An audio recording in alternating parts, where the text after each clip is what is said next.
It's Monday, so let's jump into yet again another Transformers Slag podcast Patreon listener question. Once again, if you want to be part of the Transformers Slag podcast Patreon, help support the podcast. Let us know we're doing a half decent job in the daily news of the Transformer world, educating and entertaining you as best we can with these two hands that you guys can't see right now. Patreon.com/Protoman, or check the pinned comment or the description below.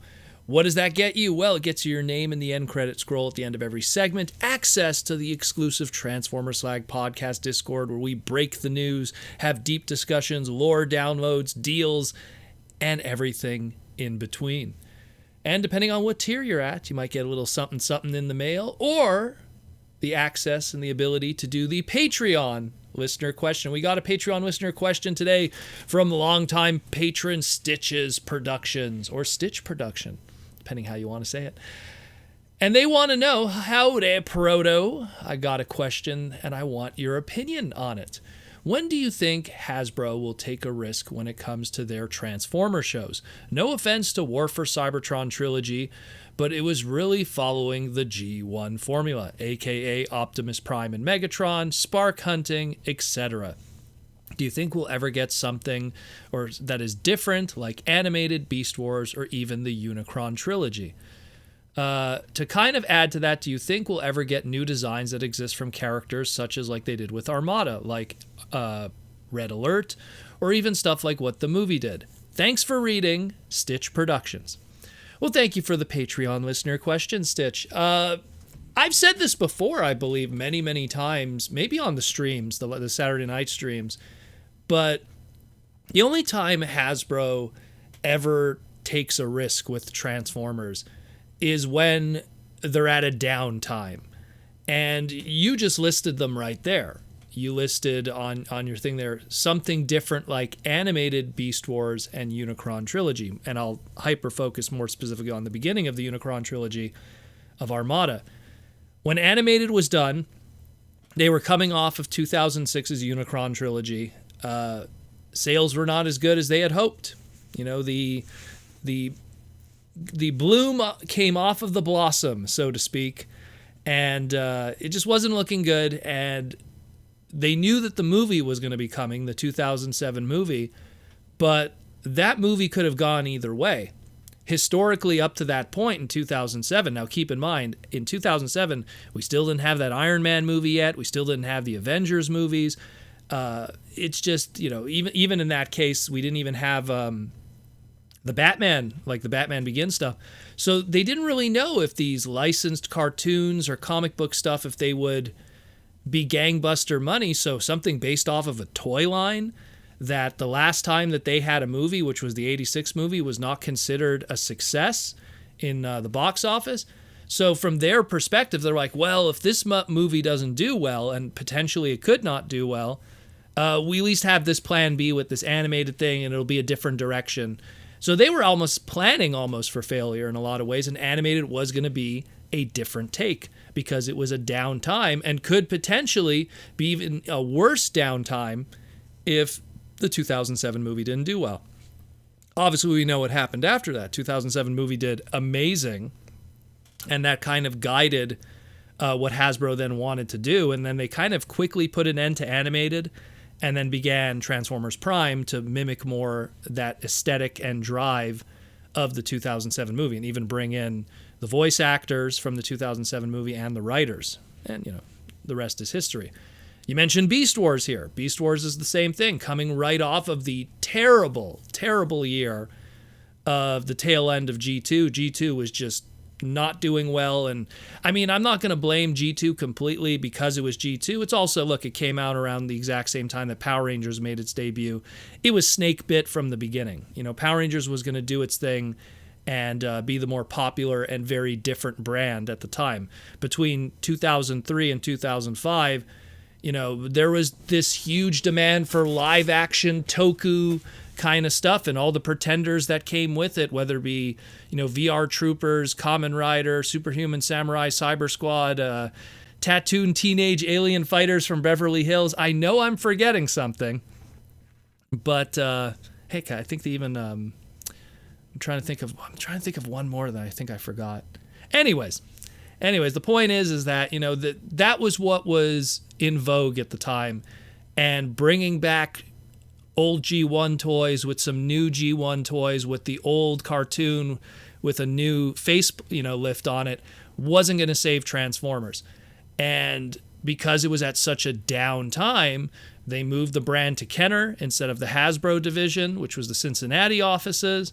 And they did something extremely different, even from a trademark standpoint. Like, it was Beast Wars and then Transformers lightly written under it. That's how down those times were. So, again, they took a risk because what did they have to lose at that point?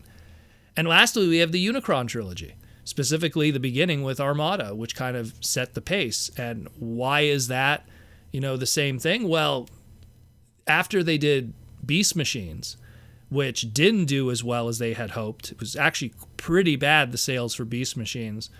The only time actually in Hasbro's history that they actually reduced the price of an MSRP price point because of how bad the sales were.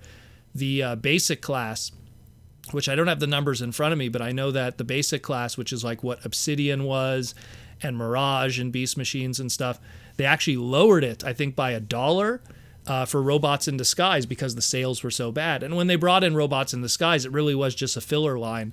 All the toys were ready to go. The animation was ready to go. So they just kind of put it in there to buy them some time and then to do something very radically different. And again, an answer to what was going on in the world at the time, aka the anime boom, Pokemon and stuff like that. And they gave us Armada with all those fresh designs, fresh ideas. And at the time, a new animation style for Transformers. So that's what usually creates those risks. Now, after, you know, laying that all out for you, the only way we're going to get something like that is it's got to get worse before it's going to get better from your perspective. You know, it's something where we're going to have some really bad sales from Transformers, because we live in a world today where, because companies don't want to lose those IPs and trademarks, we never have to worry about something completely dying, even if it just, you know, craps the bed. And what I mean by that is if the next Transformers series comes out or the next movie comes out and no one goes to see it, it gets abysmal numbers and everything like that, that won't stop companies. Because I've already seen through other brands, through other companies, whether it be He-Man, Thundercats, Ghostbusters, whenever they hit a wall where it just does terrible, that still doesn't stop them. Those companies just go, okay, we're going to bide our time. We're going to wait a couple years when we have to refresh that trademark, and then we're going to do something else with it. And chances are it'll be something radically different. Now, that radically different could be really bad or really good. You know, your opinion if you like Thundercats Go or not, as opposed to the original Thundercats Bandai series that they did, which was more anime-like. You know, that Bandai series didn't do well. And now we're at Thundercats Go. And it's, or what it was called, Thundercats Roar, excuse me. I was calling it Thundercats Go because of Teen Titans Go. But the point is that it creates this ability to try to do something different. Ghostbusters 2016 to the new Ghostbusters movie. There's always something that comes around that no matter how bad it does, that will always they'll never just abandon it. So if anything, as morbid as this might sound, if you want the risks to happen, you got to almost wish that Transformers just has the worst year ever. That it does so bad. You know, comic book sales are bad, toy sales are bad, no one watches the Netflix stuff, the movies, no one shows up and buys tickets. Something that it's so bad that they're going to have to take a step back and go, oh man, I think we need to do something fresh because what we're doing right now isn't working. And what they're doing right now, like you said before, the G1 formula, as you referred to it as, I call it more the evergreen formula, which is, I feel like Hasbro had a meeting and they said, you know what, we need to have a standardized kind of idea for all our characters. It's almost something kind of like what Aaron Archer did with the aligned continuity, where they kind of just wanted to have one standardized idea of what all these characters are. And I mean, rightfully so, they're falling on G1 designs. They're going like, well, if we think of Jazz, what should he look like? How should he look like? What should his personality be? What should his designs be? His primary colors, his alt mode, and stick with that as a brand and a design. I think they're worried that if you do one year where Red Alert is a Lamborghini-inspired ambulance vehicle in a way, which has those specific color palettes and shape, and then the next year they do something that looks like the Armada design with a different kind of voice idea, with a different kind, now it's an SUV, and it's not like a red kind of head sculpt, it's more of a blue kind of head sculpt with a RoboCop kind of aesthetic, which is what. But anyways, what I'm trying to get at though is I think that Hasbro really, I think they don't want to confuse audiences. They probably look at what Marvel's doing, what Star Wars is doing, what DC's doing, and there's a general aesthetic and idea for all their characters. When you think Batman, it's it's the pointy ears. It's probably 90% of the times a dark outfit, whether it be a dark black or a dark blue. Same thing with a Catwoman or a Superman or a Wonder Woman. They try to keep a general aesthetic, and they've been keeping that general aesthetic consistently for many years.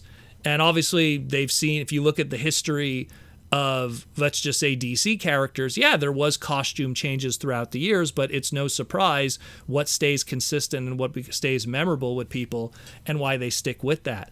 So I think that that's what probably Hasbro is going through right now, is them trying to go, we need to have a certain aesthetic. When you think Optimus Prime, it's that truck chest, blue legs, that mouthpiece face helmet and everything like that, and stick with that. And maybe, sometimes go off the rails with little things here and there. Maybe give him a mouth instead of a mouthpiece, or wings on the back or something, but generally have the same kind of design because they want to keep that general look that people associate with the character.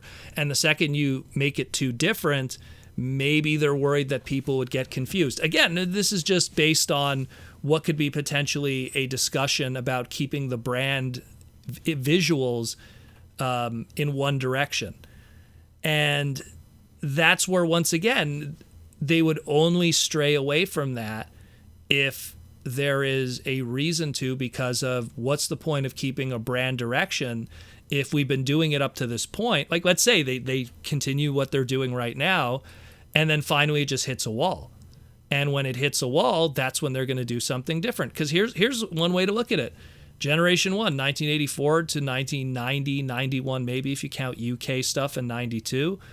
But they were going the G1 route with that G1 aesthetic and that G1 concept.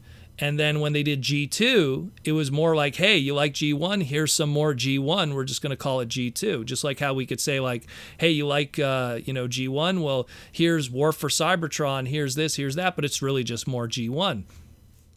And no one liked it. No one was consuming it. And because G2 did so bad, they pivoted. So at some point, dare I say, people will get sick of G1 stuff. Dare I say, sooner or later, people will, they'll be like, well, I got my best G1 Optimus Prime toy I could potentially get, whether it be the Earthrise one or a Masterpiece, that you won't be able to sell them another truck-chested, windowed, red truck, blue legs, G1-looking Optimus Prime smokestack arms. You know what I mean? And people will be exhausted on that. They will want something new.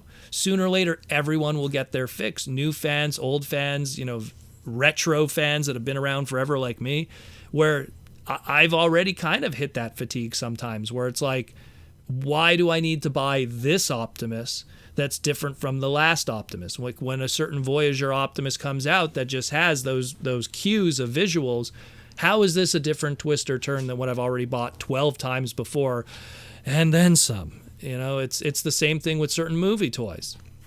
It's to me, it's like you have to give me a reason to buy the product again, especially when it's one that has that IP, because the reality is we're going to have an Optimus Prime toy because they're trying to keep the Optimus Prime IP.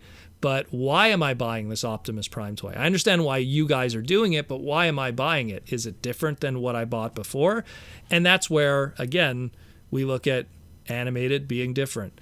Armada, Energon very different, Cybertron very different, doing something different and being fresh. Now, Does that always lead to success? Well, that's the other part, because Energon was very different, but some people would argue that it wasn't very good. I liked Energon, well, Superlink, the Japanese version, personally, but I liked it, but some people didn't. Same thing. Some people liked Cybertron. Some people loathed Cybertron. I love Galaxy Force, the Japanese version, but some people didn't like it. And we know that for a fact, not based on individual accounts from the fandom, but just from the overall sales. Cybertron was not a well-received toy line or TV show. So it led to them having to pivot in another direction. If it was successful, they would have continued. Hasbro is pretty transparent with it. If it does very well, they keep doing more of it. If it doesn't do well, they abandon ship and they go to the next thing. And so far, it's they've been able to ride out a lot of that stuff. The tail end of Transformers Prime wasn't doing very well, especially with Beast Hunters, so they pivoted. When they did Transformers Robots in Disguise 2015, that really didn't do well. They pivoted. Not so much badly that they had to completely change things, but they knew they had to go in another direction. The movies were still doing well. Comic book sales are, unfortunately, sometimes I wonder, how IDW is doing, but that's a whole other discussion for a whole other time. But the point is that regardless if the comics are good or not, sales have not been that great, and it's something where everything has to really be doing very badly for then Hasbro to go, okay, we need to change things up. And that's the only time I feel it'll happen. We have to literally be at a point where Transformers is at this situation where it's got to be really bad. It's got to be where no one watched the Netflix movies or the Netflix series. No one showed up for the movies. The comic book sales are doing terrible. And the toys, the bread and butter of the entire brand, are not selling. And then they're going to be like, okay, I think we got to go different. And you see that with all brands. It's not just Transformers. That's when they really take a step back and decide to do something different. And then we'll get a different interpretation of RC, or a different interpretation of Hot Rod, or a different interpretation of Jazz or Prowl or Shockwave or Bumblebee and stuff. They'll take a radical different interpretation. And we all know how this is going to go. I've lived it. I got to live it many times. Every single one of those different interpretations, it's always received with extreme negativity. Oh, Beast Wars is the worst thing ever. Oh, animated's ugly, it's the worst thing ever. Oh, Armada's the worst thing ever. It'll always be received negatively, but then the organicness of the actual audience, not the hardcore fans, but the general audience, will be the true determinant of if this is successful and if this is well received or not. Armada did very well. Beast Wars did insanely well. Animated is beloved. So there's something there that, despite those early growing pains of it being different, that something could be grown out of it and create something different. But Hasbro right now wants to have consistency because of what everyone else is doing, what all the rivals are doing, what all the other pop culture brands are doing. Imagine if one day the Star Wars brand just decided, you know what, Luke Skywalker now is going to always sport a purple lightsaber, and he has flaming red hair, and he loves wearing green jumpsuits. If they would have just totally changed up the visual of the character, not even changed the character itself, but just its visual completely, it would be a shock to the Star Wars fans. And they survive on consistency. And that's just how things have always been. And that's what that's how they keep selling you the same Darth Vader figure 100 times over, because of consistency. And it's the same thing applies to Marvel, the same thing applies to DC, and the same thing applies to anything else. Go to I was going to say Toys R Us, but go to Walmart right now. Look at the Ghostbuster section. See what's the stuff that people really want and what they're buying. And it's the consistency of the past, not the risks of the future. So it's a tough thing to wish for, because the money right now says otherwise. And when things go bad, then the money might shift to things that are different. But right now, and I hate to say it, because trust me, you don't think I want something different too? Being in this brand near 40 years now, I would like something different too, but we got to hit those rocky roads before the suspension kicks in and we get something new. So I hope that answers the question a little bit. I know it was a little bit long-winded, but it gives people a bit of a perspective of where we could be going. I mean, we do have a topic coming up in the near future this week about our next, Transformer TV shows and stuff like that, and where those are going to be going, even if they're going to be a little short-lived. And before this week is over, we're going to have, Transformers Hasbro PulseCon, where we're going to be learning about our Legacy line and what that'll be for the, next year with 2022 with our toys and everything. So we're going to be talking about the future definitely this week and what to be expected and what to be excited about. So hopefully you'll join me with that journey.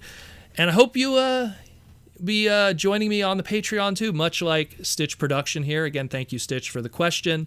If you want to be like Stitch and be part of the Transformers Slag Patreon, again, patreon.com/Protoman. Check the pinned comment or the description below. Help support the podcast and rock out with the robots in disguise.